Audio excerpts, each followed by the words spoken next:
Do you know what your net worth is? Well, today you're going to find out. Our goal is to improve your overall understanding of net worth and how to use that number to motivate you and change your financial future. Let's get into it. Very simply stated, when you take your total in assets and subtract any liabilities that you have, you'll learn what your net worth is. But what the heck are assets and liabilities? Well, an asset is any property that you own that's regarded as having value and available to meet your debts or commitments.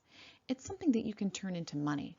For example, you can sell your house, you can sell a collection, any valuables that you have and turn them into money.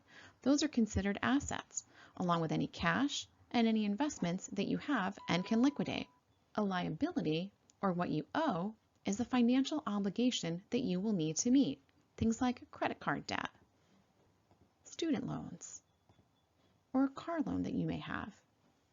This is money that you borrowed from someone and agreed to pay back, often with interest.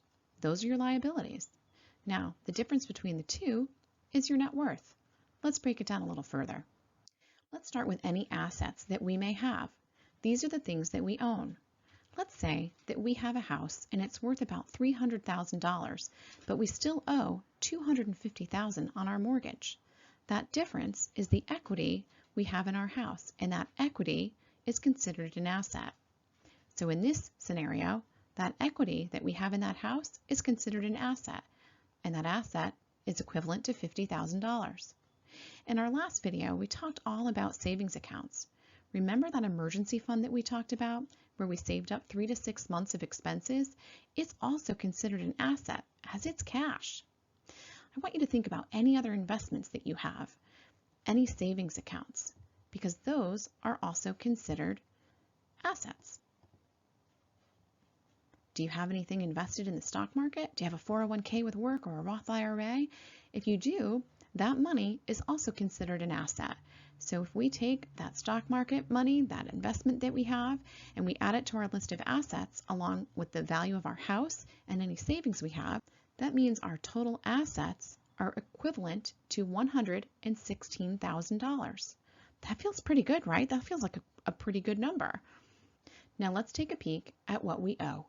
Now let's talk about our liabilities, or what we owe, and start with our credit cards. Did you know the average credit card balance in the United States is $5,500? And most consumers have multiple credit cards, often maintaining high balances. So if we consider that we have 3 credit cards with high balances, we could owe about $15,000, making that a pretty hefty liability. Another one of our debts is our student loans.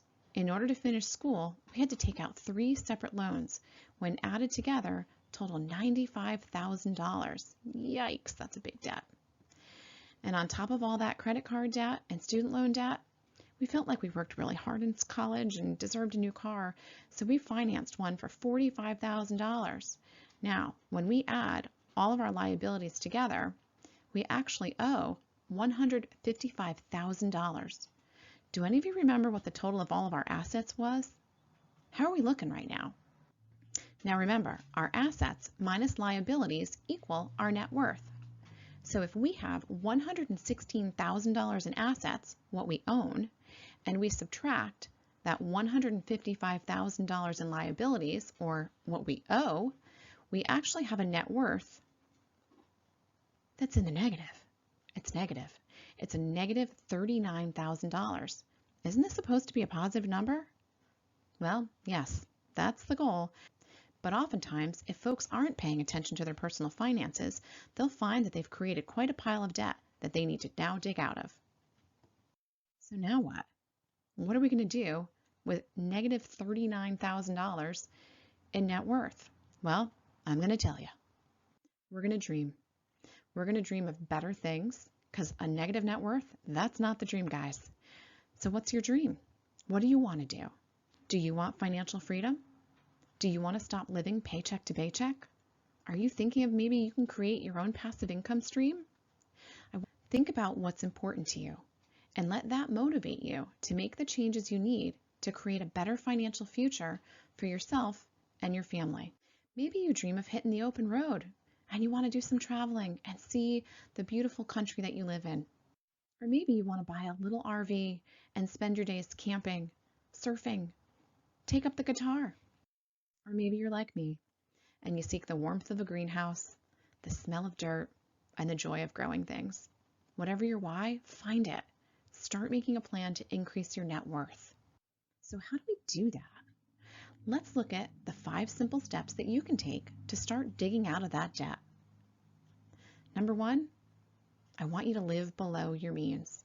And this basically just means that you're going to spend less money than you make each month. The next thing you're going to do is you're going to pay off your debt.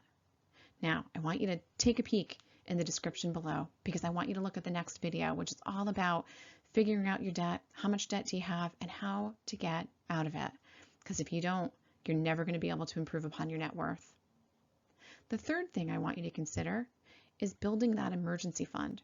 Remember, that's 3 to 6 months worth of your expenses stashed away that you're only going to use in case of emergency. Number 4, start a sinking fund. This is a savings account where you're going to save for planned expenses. Again, think about that next car you want, maybe a vacation, taxes that you have to pay, or even planning for holidays or special occasions. Get the sinking funds in order so that this is not going to blindside you down the road. And number 5, and one of the most important things, you're going to learn to invest in something that you understand. Don't invest in things that you don't fully understand. Maybe you're going to dabble in the stock market. You're going to buy mutual funds, exchange traded funds. Maybe you want to buy real estate or cryptocurrency. Whatever it is, do your due diligence. Learn as much as you can. Consult a financial advisor if you need to. But this is the direction we need to go in so that you can increase your net worth. And if you want more information on the basics of personal finance, where we talk about your debt, your savings, and investing, check out my video on personal finance, simplified. Now, hopefully, you have a good idea of what your net worth is. But the next step is going to be for you to get out of any debt that you have. Check out my video on how to start your debt-free journey. And if you would, I'd love to hear a comment below and share with me, what's your why? Why do you want to improve upon your personal finances? Why do you want to get out of debt and improve your net worth? I would love to hear about it. Now stay hopeful and be well.